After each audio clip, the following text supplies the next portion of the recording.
them they look you. All eyes on me like a Tupac yo. I give them Balenciaga, Richard Mille, a too bad yo. I know they for your chit chat yo. Carry your matter they go TikTok yo. My gentle days on go. I know they look back yo.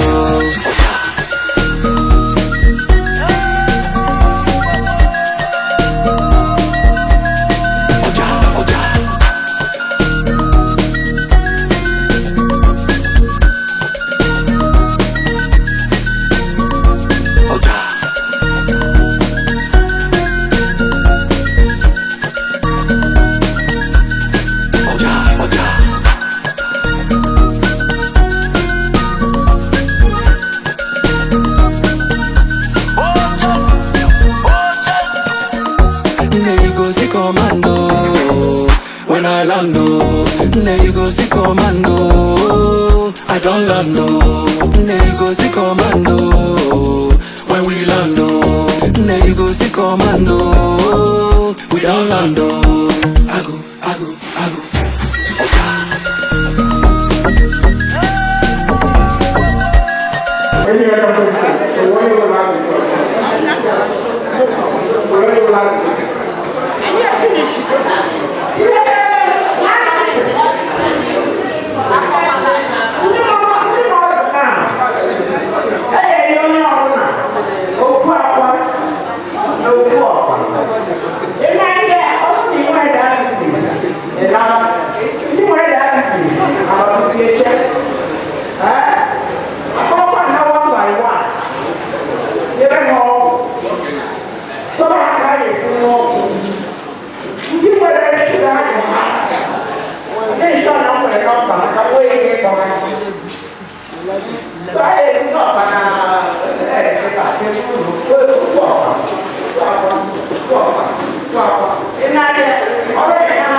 kira diabetes is another iwe ki wo lo kira la to yi la o ni ma ko ko ni kira diabetes ka o pa ni diabetes se na ta ka ni ni na asisi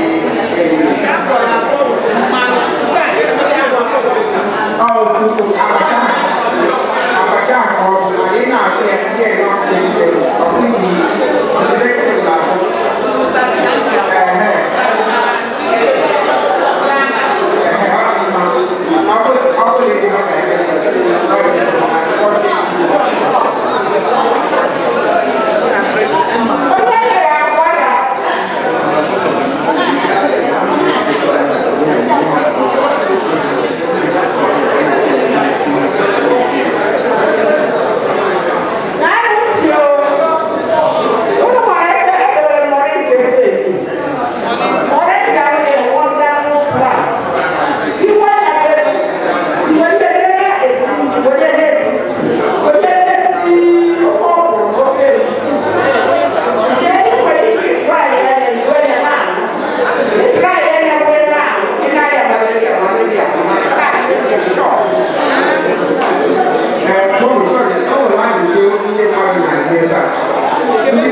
ordinary or someone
cái Croatia mà có một gia đình này, cái gì đều kia có, mà lúc mà anh ra Croatia vô thì chỉ học lại cái gì cũng được làm cái gì, cứ mỗi đứa cô học lại cái gì cũng được, con nhau ai có gì ra ai chỉ đi lo có, mà cứ lo làm nào nó về ai sẽ làm nó về mình nó về, rồi anh bạn rồi itu ada kau itu boleh dapat apa yang kita guna itu kita buat. Dan masalah nak semua orang itu masih so ada yang boleh guna orang sebagai family. Coba kau cuba buat tradisi. Dari cuba itu cuba orang orang. So dia cuma kena pada family. Jadi, kebetulan kalau tadi ni, kaya orang itu tidak ada sama, bunyi jadi lah. Kalau ada apa yang saya jadi berada, bunyi jadi apa yang saya dan mereka. Kalau jadi mana, karena isi orang itu mungkin tak berpotensi. Saya ada, saya ada apa itu, ada saya ini.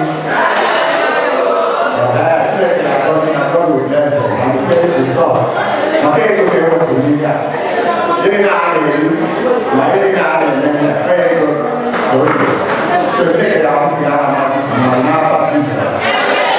Cái vấn đề là luôn là số ép nào luôn. Thì với cái này là cái làm việc đó là như vậy. Đi ép nào luôn thì cái này because even tôi kêu là để tôi làm để tôi ăn nhiều mà đi cái xe nó có cái nào mà đi bài kia là mà đi coi có mấy cái có bài quên chi vậy không biết chưa tôi là nó suy nghĩ nhiều rồi tôi em nói có thể cho nhà công an được rồi anh đã đi cho là ai mà đi có lái đâu cái quan một cái gì nó lớn này nó thì phần nào cái vấn đề là nắm bắt ra cái tôi ở đây cái anh ta lo là gì cái một nhà do các bạn tôi phải cái mà cái phần nó cái tôi muốn nhà chúng ta để cái gì mà là cái gì có nữa chúng ta đây có những món quà như kia này cũng là quên là chúng ta có hàng rồi là cho cái một nhà tôi đi làm không được đó không rồi thì nữa cái việc gì này là làm việc à khi ra gần đi cho nó tôi đi học tôi thấy một cái gì là lấy cái vấn đề gì một mai này tôi đi làm gì bữa nay do tôi được biết là như thế kia có quyền cái tôi được quyền and that was 24. And the third one, even they were 179 communities in that state. The third one is Hansani, the Napa people. And all of them, you are speaking about these things. You know, that to what time on and you're going to take a way to the Napa people. And they can find one big area because every people have planned for over 500, for 500. But I'm not sure maybe 500 ever. Na mana bu kita na asna ne ke gari mo rice eba. Eba ma da bi ayi te mo. Mana onye te do ne ni gari na rice ma. So an na yo no when it time e ku di ya, kai na show interest. O me before ba te bo onye na asna je ke te ye. O ti ya ne te ne mo sugar. O ya ti bi ba ni enwe nka. Ya ha ya ti ya ke ke ya ha ya. Mani ya ne ke ti bi da ya. Ma ki ni na ni no we ke one day. My true family, I want to name my name. You don't have to. I thought you don't have to.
the card here.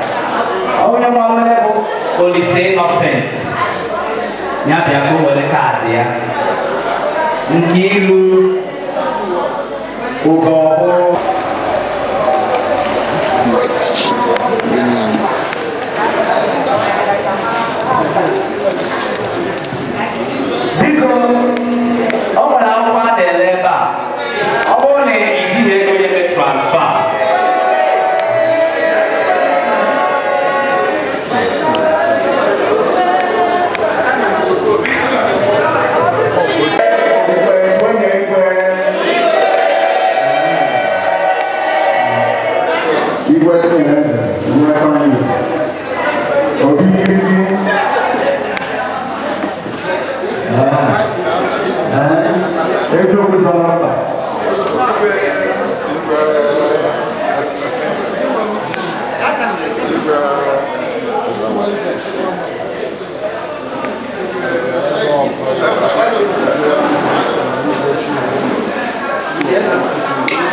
Diabetic rice.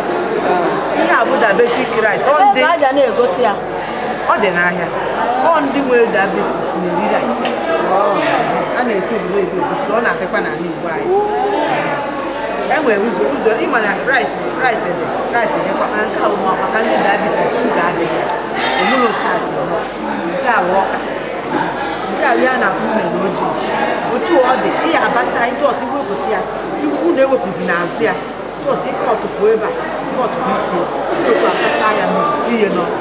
Wee ka isi afọ onye eme nri onye mazụ ya ụlọ wepụzi n'azụ ya bụ ihe na-enye ihe ịchọpụta ihe eri mee ya n'azụ ya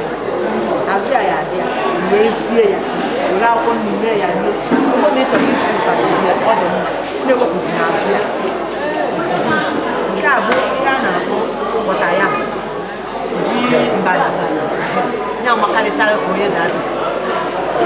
Nke a nwa abụghị plantain, unere. Nke a dịkwa mma, mana erikwana nke chara acha. Ndị erikwana nke chara acha. Nke unere erikwana nke chara acha, ọ naghị adị mma. Otu a nke a dị kịta, n'akwụkwọ na-emekọ ya rie. Unu eghezi na-eghe, ịnụ ka ekwuru, ndị eghezi na-eghe. Ihe a na-adị mma ka onye nwere diabetes. Nye ya aṅara, ọ na-adị mma. Resi ma ị na-enwe ọlsa, o nwere ike ha na-ata ya. Lekwe nke a wa apụl oyibo, ọ na-adị mma. Nke a wo nke a wo unere banana igbo, ọ na-adị mma. Imezi anyị ihe a na-akpa anyị ọmata onye nwere diabetes. Then pọpọ nke a wa cabbage. Nke a bụ ị nwere ike iji nka sie stew. Nke a dị ya ka na-akpọ moringa leaf. Ihe eji esi stew, ihe eji esi ofe, ihe eji esi ofe. Ọ na-agbụsiri onwe ya. Ọ na-agbụsiri onwe ya. Mba, ihe eji esi ofe, ihe eji esi stew, ofe egusi. Ya aga ya n'ofe ọgbụgbọ. Ọ bịa, ihe aka na-akpọ moringa. Nke a ka a na-akpọ because stool is too far. Ọ na-akpọ mpụ ọgara. Nke a ọ na-ama mma. Onye ahụ chọrọ kpachara ya emedu tinye ihe ọ na-ama mma. Ihe a na-akpọ ya ụlọ ọgwụ eteka. A na-aṅụ ya mgbe eji esi nri. Ọha na-adị mma. Nke a bụ green inene. Nke a bụ nchọọgwụ mma ihe ọgwụ. Nke a ọgwụ ihe niile. Onye bụ diabetes, gịnị ihe ndị a diabetes? Like mbọsị akịta enwetara m nke a ka eyi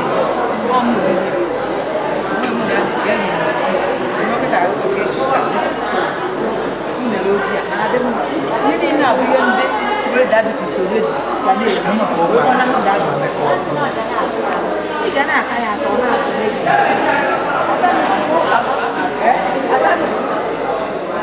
ụkpa na-enyere nwaanyị aka n'obi. Ọ na-enye nwaanyị aka n'obi. Ọ na-enye nwoke obi onye na-atụ ụkpa na-enwe ogologo ahụ. Ị na-enwe ọsa ihe akwa na-eri ihe akwa na-ata aṅara ndị a bụ ndị anaghị ma onye ọ dị n'ahụ ma onye ọ dịghị n'ahụ.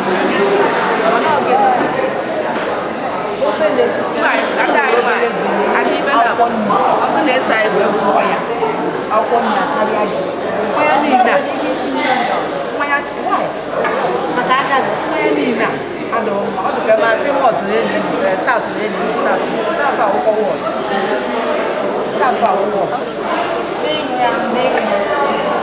onye chọrọ inyere ndụ aka gbara ihe niile ndị ọzọ. Ihe godo anyị nwee ike ṅụọ once a week. Nke a Heineken ọbịa garị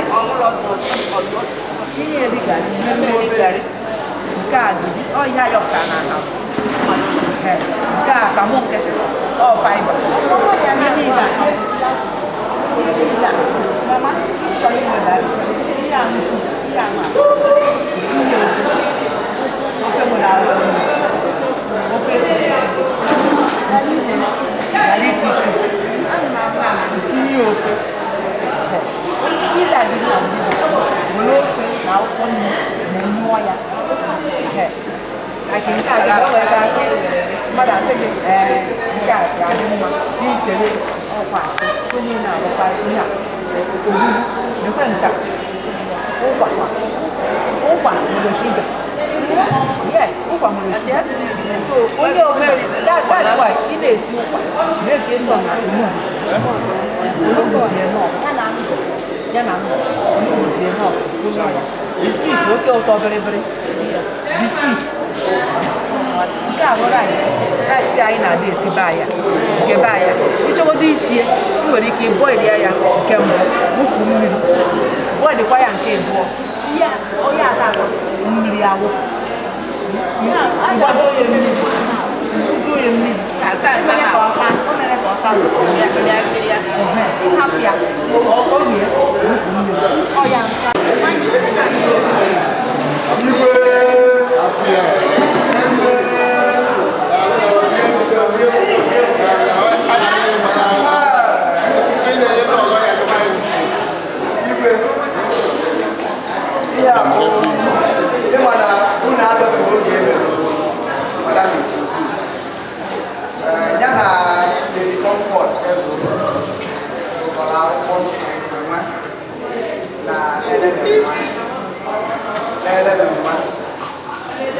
graduate this year when they were university. They were saying to me about how can you make success for that guy on the side. They say this is chief Mrs. Edna Moore. They say sometime in 2005. They were so ka agwọchara ya wee ruru iyi na mmadụ agha amụzi na diabetes ebe ọ nọ ya wee ruru na mmadụ agha amụzi na diabetes ebe ọ nọ ya wee gbaba mbọ wee research ha at the end of the day obido wee mepee this NDK foundation then ọ gago about 23 communities in Anambra State. Because we were started in 24. So when we were out of the here on our model, we got our autobiography. Also, this autobiography, now in the then we did that as well. But about only the outward and the only 3,000. So we did that as well. That I even some copies of this book. We can overfind cabinet in the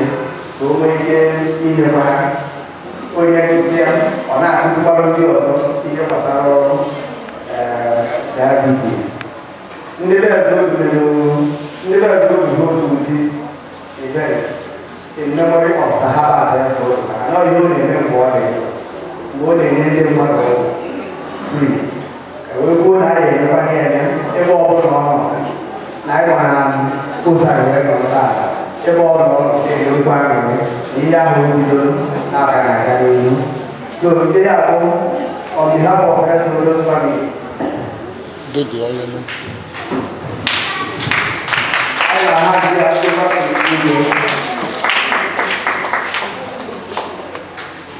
Itu, kalau kita boleh minum, kalau minum dalam bahasa, urusan tiada kita, dulu makan, makanan, ini bahasa, ini kehidupan ini, aji, orang bahasa, nolong ini, nolong ini, ulung, ayam makan ulung, ulung, bahaya bang. I will get a room, not full no. Sorry.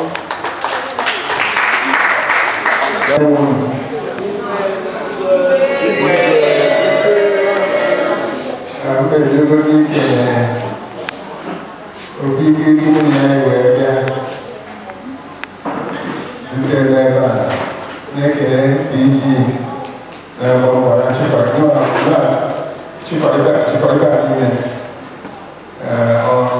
on top of other things over here, itu saja nak kata, mana orang kalau orang mau, saya ini sebelum muncul mengenai ini kita jawab konsultan chief Wisnu saya jadi Mr. Chiborisa and one man. And they get a little more say, you guys go maka kalau punya rumah lain lah kalau dia dia dulu ini apa namanya kalau ada dia itu apa ada sebenarnya di sini kalau ada apa orang mana cuma rumah ini untuk yang kebanyakan untuk yang dulu apa untuk kita guna bayar makanan di semua bui apa orang nak bikin berapa cari di mana orang boleh buat di mana pun sudah orang boleh buat dari dia Ibu nak kita dah berjalan di rumah. Maka orang kita dah di rumah, orang kita dah di rumah. So, ayah tu dah di rumah. Ayah lebih orang, ini dia orang kaya, ini dia kita. Ada banyak orang Rusia. Ayah ni orang Rusia. Makanan ayah kita dari kita ada budaya dia kan karena ayah kita pun juga dia orang ayah kita dia kuliah apa kuliah dulu masa bulu juga orang tak itu orang cipu matamu gaya orang lagi nomnya apa tak orang lagi nomnya top diabetes anda kita wesma ada mana ada sesuatu yang lain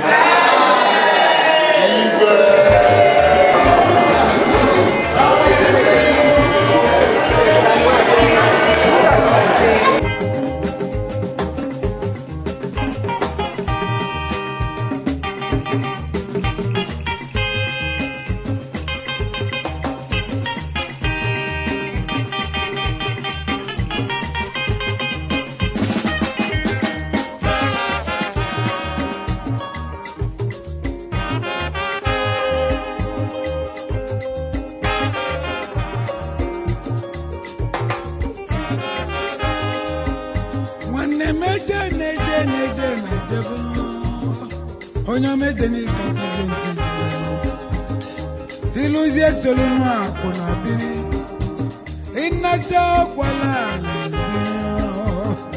inakwazio kama ya neno wamono Okungwali boy Iluzie solunwa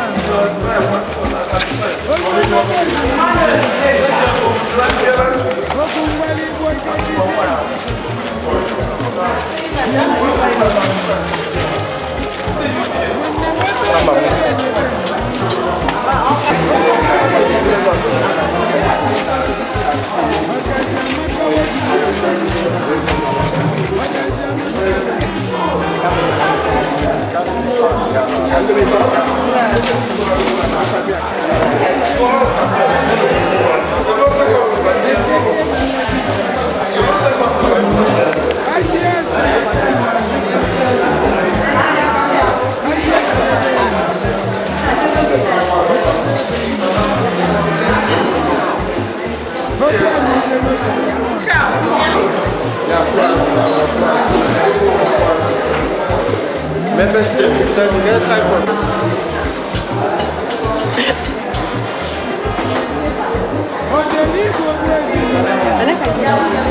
biko ka ịgwa ife mere iju ọnọdụ n'ọrụ ukwu n'ime obi ọrụ ukwu tata efe mma iji ọnọdụ n'ime obi ọrụ ukwu tata ihe nji bịa bụ na ndị be ezewodo si na ha chọrọ ime memorial for their late husband n'onye the first pharmacist ndị ọrụ ukwu nwere n'oge nke na ọ na-enye ndị mmadụ ọgwụ free na-enete ndị mmadụ so na ha chọrọ continue his legacy wee sị ka m bịa mere ndị ọrụ free diabetes program onye akpọtara m mana ihe m na-eme ejega emega n'obodo ka o so dị anyị nọ na ya bụ diabetes a na 2005 a wee gwọọ gị 2005 so ka efe nwere ịgwa ndị mmadụ maka ọya diabetes anụwa ihe m chọrọ ịgwa ndị mmadụ na ọya diabetes onye a diagnosed diabetes nye kolopụrụ obi si na ọnwụ eruo maka na ihe nwere ike ịkọntrol tụrụ nri mmadụ na-eri nri ọnụ inye kọntrol nwa onye ọya nọchacha ndụ ya na 100 years and over. So na ọnya bụ ihe m na-epreach ka ndị mmadụ kpachapụ anya ihe a na-eri ịpụrụ ndị a na-aya diabetes mewere okenye ya ewetu n'aka n'aka na nri ahụ mmadụ achọghị oke nri ị na-enye mmadụ ahụ oke nri ọya abịa ụdị nri dị iche iche ihe dị ka ndị aṅụ ndị na-aṅụ coke na-aṅụ fanta na-aṅụ ọdị soft drink ma biya onye mebe okenye wenata aka na ụmụ ihe menye ọnọọrụ ndị diabetes enwe ike kọntrol onye na-aya diabetes ke nri onwe ike na-eri na nri onwe ike dị na-asọ and onwe time o yeji wee na-eri nri nwere time o yeji na-akwụsị iri onye nwere diabetes ga na-eri low carbohydrate food ihe dịka beans ndị beans dị iche iche including ọkpa Enugu steeti ya ọ dị mma ya na ọya atakwa na-ata mkpụrụ osisi onye na-eri mkpụrụ osisi but ihe ọya ha erighị ihe dịka pineapple maka pineapple dị too sweet ọya alachi bụ igbo anyị a dị wonderful ya na avocado oya eri anụ oya eri azụ oya eri akwụkwọ nri gbanyụọ then oya na-aṅụ ka aṅụrụma oke soft drink nwere a lot of sugar ihe gbasara wheat ihe ọ bụla eji wheat achọpụ m iwel ma pọf ma wheat ma spaghetti ma indomie ma bread na-asọ ndị ahụ then ihe ọya na-eri unere ojii ya dị mma ihe m na-agba ndị be ọzọ ndụ bụ ha jide ka ha ji ha try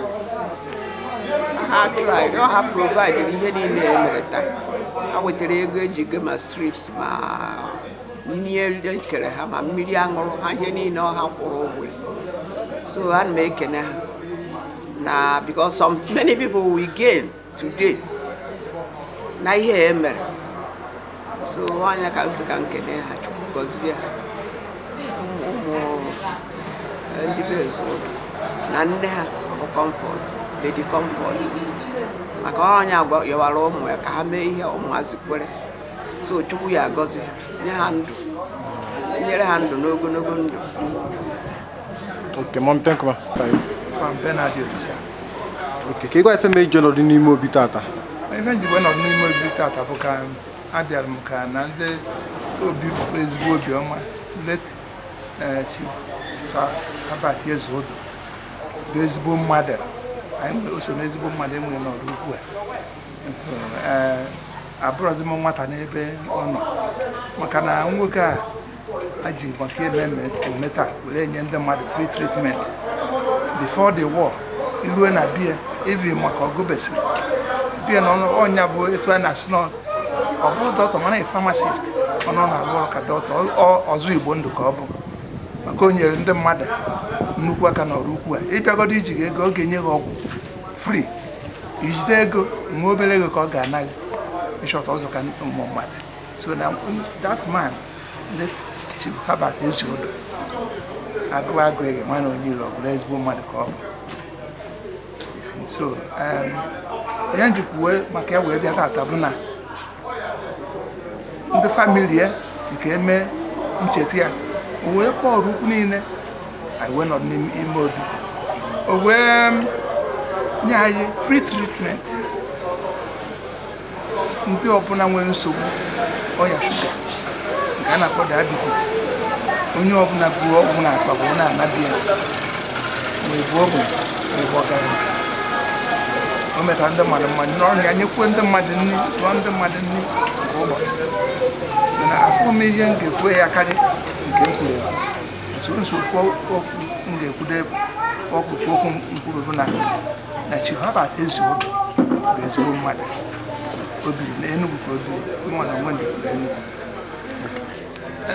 ihe ọzọ dị ka nwanne ya na nkọwa maka Chief-Herbert Ezeodo bụ na ezigbo nwaanyị amaka ọ nụtara ezigbo nwaanyị akwa nwere nwoke oge ọ bụrụ nwaanyị onye bi nwere ike na-aga ya ịkpa ezigbo agwa bụ ezi omume o mesoro ụmụ mmadụ iji gwa nke bụ eziokwu that man ọ dịka maka ama m ọ bụ eziokwu anyị chabiri Enugu oge m yere ọya na ama na chere ma ngwa oge a n'Enugu ọ na famasi n'Enugu na I think Nise Street ebe o nwere famasi ka m jekwuru ụbọchị ụmụ ụka na-akpọgharịa nwa m onwe m onye nwa buru nje na akwụkwọ nke one doctor I think Dr. Enuopana n'uche m bụ afa doctor wee ruo ebe a bụ na doctor nọrọ ya o wee kpọọ doctor si na onwe ebe doctor nọ before no iti doctor bịa wee gbaa m ọgwụ ọ gbara m arụ ndụ wee jụọ oyi ọkpụnọ appendix ka ebu mba na theater wee mee m operation ihe wepụtara na mbụrụ ya afọ ihe bepụtara si na appendix o kochasị ya na za bụrụ sa abụrụ mgbe ọ ka ọ na-achọzi bụ nwanne so na mkpuchi okwu maka ya mee kwuru ihe ọma o mere mana na-agbazi agbanyeghị na ọ na-ala m na ya abụ nwata na ebe ọ nọ ọ na-eru m ofu aka karịrị ofu okwu ya mana o wetụrụ onwe ya na nnukwu nwa onye ọgọ bụla onefere m anya mana ọ kpọrọ m azị ka ya so na mbụ nwa ya ma nwanne wee kpọji na nke dọta so na ndụ taa ọga ma very gentleman akọ Chief-Herbert Ezeodo mgbe na Chineke were si ya o were maka na ọ bụghị na ya aka m nwa ihe gbasara na aka m anọ n'ime na nna ya appendix wee nwa wee gbakiri ya so na afọ ihe nkwube ka ọ dị chi ga-abụ nwoke adịka mana ofu okwu kwado ihe bụ na nwoke adịka sikwa na nwaanyị ọ na-ala na nwaanyị adịkakwa sikwa na nwoke bụ di ya maka nwunye ya ghọtara ọfụma nwunye ya kwuru onye dị very social onye dị ibe ha ma so na ana m asị ka Chineke onye pụrụ ime ihe niile ọrịa n'elu ụwa nke a ọ napụrụ ihe n'ala ezi nọ n'aka nne ya nna na-enwe aṅụrị ebe nọrọ ebe a na-ayọtara anyị bụ ndị nke nọ n'ụwa anyị a na-ekelekwu nwunye n'ebe ọ nọ na ihe adịgoro mana ọ ga-adịrị ya mara aga n'iru n'afọ Jizọs. Afa m bụ Okwi Ezeodo. ka ịgwa ife ndị be Ezeodo na organize tata n'ime obi na ndị fe kpata ya. Okay. Ihe mere ihe a bụ anyị melu all a program on diabetes of which then we invited somebody, the woman Chief Mrs. Edna Nwobi ayabugo diabetes agwọsịa ya wee kwuo na mmadụ aya anwụzi na diabetes. So we now invited her ka ọ bịa ka o nwee ike ịkụziri ndị be anyị ihe gbasara diabetes, ihe ha kwesịrị ime, ihe ha kwesịrị ime, ihe ha ekwesịghị ime ka ndụ wee dị gara anyị. Ka efe nwere ịgwa ndị mmadụ ndị ọrụ ukwu maka diabetes, ọya bụ diabetes. Ọya diabetes bụ ọya na-egbu egbu. Ọya na-egbu egbu ka ọ bụ. And onye ọbụla is supposed time to time ọ nọkwa check your status ya malụ na sugar level ya gbagọtabago. Ọ bụ na ọ gbagọtabago ka o nwee ike ịtụ n'oge wee kọdabi ya maka na ọya na-egbu egbu ka ọ bụ.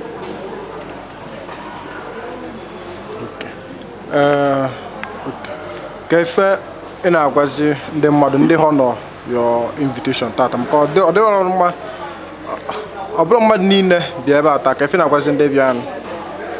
Number one, I'll start by ịgwaghị the reason eji wee meere ihe a tata. Adị m privilege ịbụ nwa Ezeodo and adị m happy about that. Sahabat Ezeodo emeli ihe anụnwa n'afọ ya bụ Nyanga bụ the first pharmacist enwere n'Ọrụugwu as a whole. Many people know doctor because during his lifetime ọ na-enye ndị mmadụ na-agapụ na line na buy na Ọrụugwu ebe a. Every weekend o si Enugu nata ndị mmadụ akwụọ na line ọ na-enere onye ahụ ya alụ amara ihe na-ayị ya ore ọgwụ nye onye ahụ free. Onye erighị nri wee bịa enye nri n'ụlọ erie wee ṅụọ anya bụ ọgwụ ndị mmadụ na-agbake. So many people jiri wee mara ya ọnya ka eji wee mere ihe a tata n'afọ ya. Now obi dị m aṅụrị na ndị bịara abịa maka na ndị abịara abịa ịgwaghị eziokwu tata ha ka ama ihe chi mere. Ndị dị diabetic n'ime ha ka nọ n'ime anara ọgwụ kịta anụnwa o ezigbo ihe ka ọ bụ. Ana m ekene onye ọbụla maka na onye dị ndụ na-akpa aka, onye dị ndụ na-eri ego, onye dị ndụ na-eri nri. So na ndị anụnwa bịara abịa Chukwu mere ha ihe ọma mekwala anyị nwere onwe anyị ihe ọma maka na onwe ha ọ dịghị izi na akpọrọ mmadụ aza. Ndị agha abịa ụfọdụ na ha regret maka onwe ndị na-abịa by this time kịta ihe niile osigoro mana onwe ihe anyị emewuzi about it maka na oge eji eme test agaghị. So adị m very happy for ndị bịara abịa na-asị na ndị ahụ ọgwụ enyekwara ha tata na Chukwu ya eme ebere ọgwụ ahụ arụkwa ọrụ n'afọ Jizọs na ọgwụ enye ha bụ ọgwụ digo tested and trusted. Ọmụma Messi Apostle TV na-eje ebe ọ na-ebe anyị nọ n'ime obi Ọrụugwu taa the program enwere yes outreach MD Care Foundation, the family of Ezeodo has organized this for the benefit of ndị Ọrụugwu eating virus here in Ọrụugwu is very powerful, very beneficial event outreach. They spend a lot of money to make sure that we have health is life because diabetes is killing many people. So much people is killing them. And he wants to start the foundation, the sensitization, the dilation to people what to do and what not to do. Because diabetes is all about what we eat, what we drink. So when you know what to eat, you eat and be healthy. But when you don't know what to eat, you eat and die. Yes. So follow the instruction today from the key speaker. Yes, our chief Mrs. Edna Moore. He spoke very well. Anosina alcohol, anosina sugar. Once you're up to age, you have to mind your food. Eat more vegetables, avoid carbohydrates. Keep wedding. I'm an anchor. I got in. Don't know. Bogiga. Alright. Chineke. When you make all this time, let's see. Ezeodo family. Ndi wote wana. Kala mama I can President General of the Colonies. We didn't come on the DJ, we didn't in the person acts shared on one side. President, I'm working in I can do what you have and I'm becoming a hard money. Nothing here now. Support. I can something on this security.